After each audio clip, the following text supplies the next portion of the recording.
We got a new I'm Kevin video. Well, new to me. Sukuna is built different. Let's get it.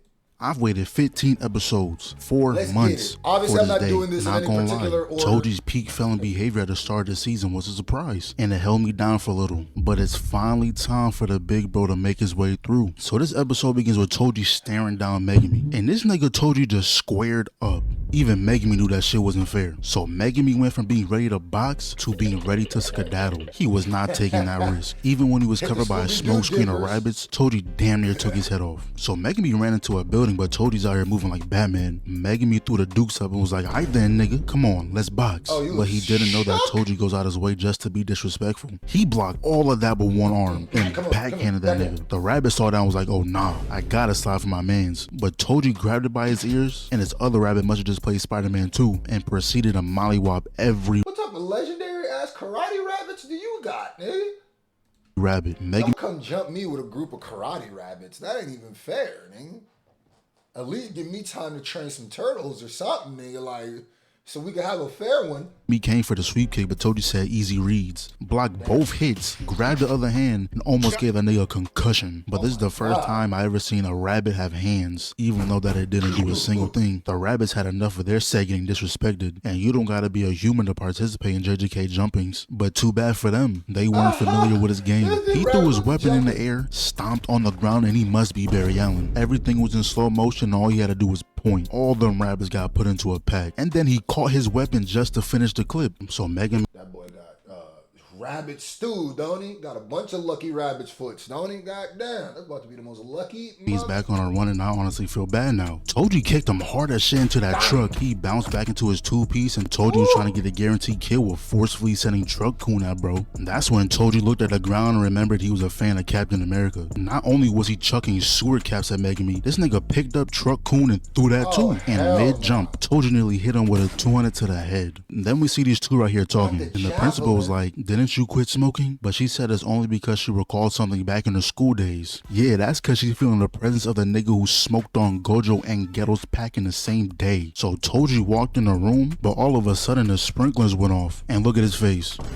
He's like, damn, this nigga is sorry. That's when the bird came through and electrified the place, but Toji gave it a side eye of death. That face pretty much says, "Don't let me catch your ass outside, nigga." Toji came from the top ropes, but Megumi said, "We." At this point, Megumi had a game plan, and all he had to I thought this is about Sukuna. This Toji nigga is the real demon, nigga. I thought, what?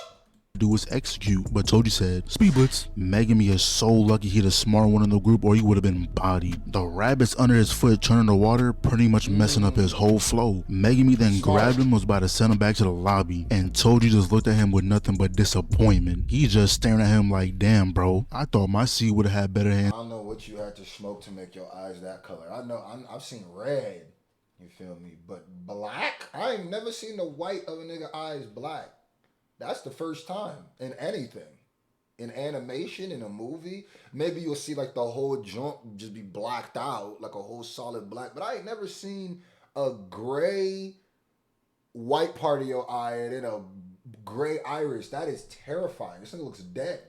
In this, he dashed back, and this is when he started to remember. We saw a flashback of Toji talking to Ohead about selling his son for 10. That better not be 10 bands. If you gonna sell me, at least get a duffel. And this next part right here damn near made me shed a tear. Low key, there's only 3 niggas in the show who are guaranteed to stand on business, and that's Gojo, Sukuna, and of course Toji. And I had to witness one of the big 3 leaving the server, all because he didn't want to pay child support. And I really wanted to see Toji pull up on Sukuna, or at least wanted to see Gojo get PTSD from seeing him. But you know what really pissed me off? While Megumi was walking away, my boy ended up getting stabbed, and I was like, "Hey yo, what's going on?" And he turns around and it's the same dude from earlier. Like, bro, do we gotta get Nanami on you again? So then now we see Pan and this dude walking around, and bro was getting annoyed that Pan was constantly bringing up Gojo. Bro, you snuck him after the fade. That's crazy, bro. He made the point that there's probably so many people scared hiding right now, and they should focus on getting them. And I was like, hold up.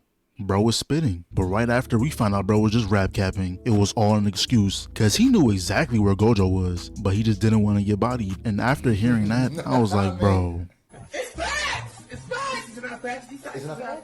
What I look like trying to box niggas like Mahito and Kenjaku? I'm only here because I don't want to work a 9 to 5 just for a nigga like Jogo to pull up and eviscerate everyone in an establishment all over a slight inconvenience. But almost instantly after, they got confronted by these two people right here, and they pretty much said they don't want to box nobody, but if you fuck around, they will fry your shit. Homeboy right here was like, y'all niggas don't got main villain drip, so this is gonna be free eats. Both parties were getting ready to squabble, but all of a sudden the power went out, something randomly combusted, and all you heard was someone laughing.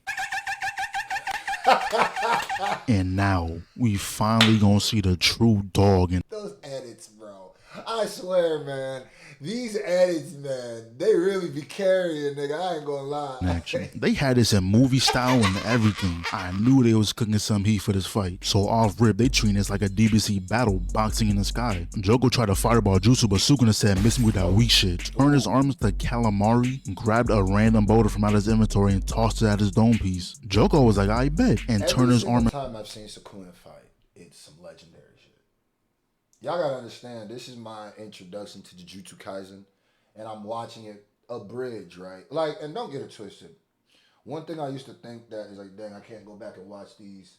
I think it was with Attack on Titan. I did a lot of Attack on Titan content, and I was like, man, I feel like I damn near watched the show, the whole, show already. Then I went and actually started watching it on Crunchyroll, and I was like, oh no, nigga. Oh no. I don't know if it's because copyright, if it's YouTube's claim, but these niggas be only doing a very abridged version. Like, if I watch this whole episode, it's going to be a different context. They don't show the whole fight. They just show highlights, which is good too. Because it allows you to be able to watch these and then actually go and watch the episodes with a better understanding. Because to me, this is like when a homie is explaining something to you. I don't know, Kevin. I'm just saying, like, when your friend is like, boy, you got to see this, bro.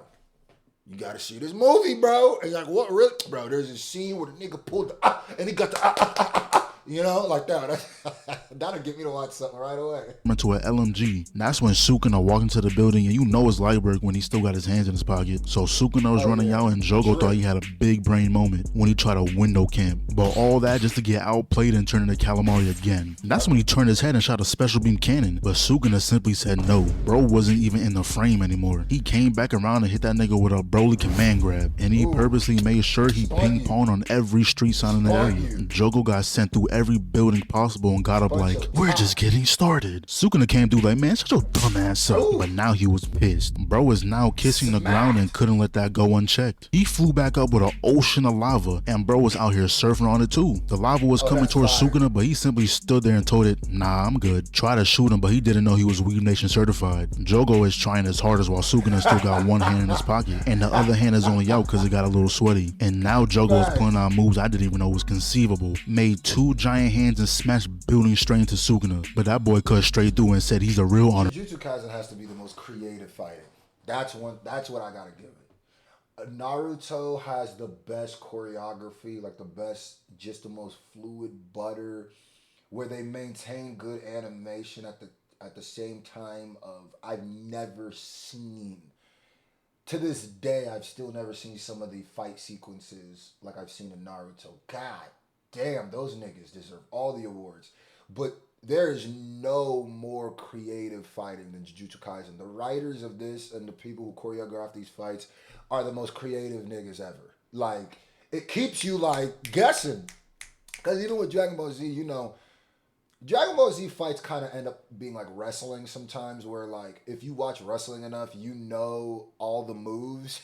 And like, they usually start out with a grapple. And I mean, like, WWE, not like actual collegiate wrestling. But even then, but it's still enjoyable to watch, which is why, collegiate wrestling is big and why WWE is even bigger. So I gotta appreciate, as somebody who I'm a Dragon Ball Z stan and grew up on it and love it, I gotta say, you niggas is super creative. Y'all deserve all the awards for that. To Sukuna, but that boy cut straight through and said he's a real honored one. And then he just vanished, had that boy searching. Oh nah, this nigga is dead. He smashed him through a building and this nigga was dribbling Jogo like a basketball. But his combo was still active. Came from the top ropes, palmed his face and dragged him down the entire building. They lucky the city was evacuated or this would have been another episode of Invincible. Then Sukuna was like, oh, the moon is so bright tonight. Makes it easier to see how sorry you are. Then picks him up, had this grown man's feet dangling and was like, come on, try a little. You gotta kill him now. You ever make another grown man feet dangle? Someone gotta die. That's the highest disrespect. A grown man, you yoke a grown man up and they feet is swinging in the air. Come on, bro. The disrespect. Harder, little bro. This right here is when Jogo truly had enough of this disrespect. That entire building blew up and this nigga Jogo must have a Renegon because bro was using planetary devastation. My fault, bro. I didn't know you had this in your duffel. Panda and bro was like, oh nah, this is above our pay grade. I'm trying to dip. Sukuna pulled up just to fuck with him. Told everyone they cannot move until he says so. And look at Panda. Me and him will have the same face. Like, no way, this nigga cannot be serious. But no one dared test that nigga's gangster because they knew that was a free ticket to the afterlife. And the moment he clapped his hands, they left with efficiency. I honestly got no clue how they could have survived that explosion. But to Sukuna, that was no more than a child's game. Bro was really posted up, sitting on a meteor like that wasn't Jogo's ultimate, like that wasn't his level 3. He used the rest of his meter for that attack just for it to do nothing. So Sukuna was like, hey bro, why don't you use your domain? You only need one hit. But Jogo said, hell no, bro. I know I can't hang with you in a domain fight. Then I kid you not. Sukuna laughed in his face and called him a bitch. Sukuna then got up and was like, alright then bro, I'ma just whoop your ass with your own special.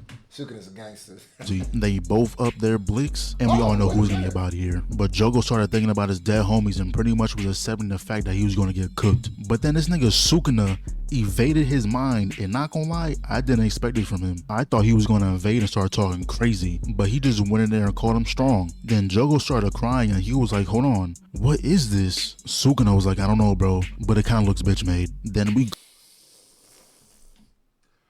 this nigga hijacked it. He ain't even safe in his own head.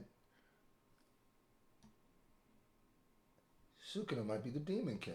Go back to the real world and Jogo was cooked frame 1. We were only in his memories because he was dead the moment they squared up. Then this random girl pulled up and I'm surprised Sukuna had any type of relationships in her life with the way he be acting. But he looked happy to see her. Nah, but this had to be the best episode all season. We gotta see Toji and Sukuna. I don't know how y'all feel about Yuji, but I can honestly care less. They made the side characters way too cool for me to care about the main character. The moment Yuji gains control again, it's gonna be a sad day for me. Cause that means we're going to have to wait like 3 weeks just to see Sukuna again. Well, JJK troopers, a whole nother week.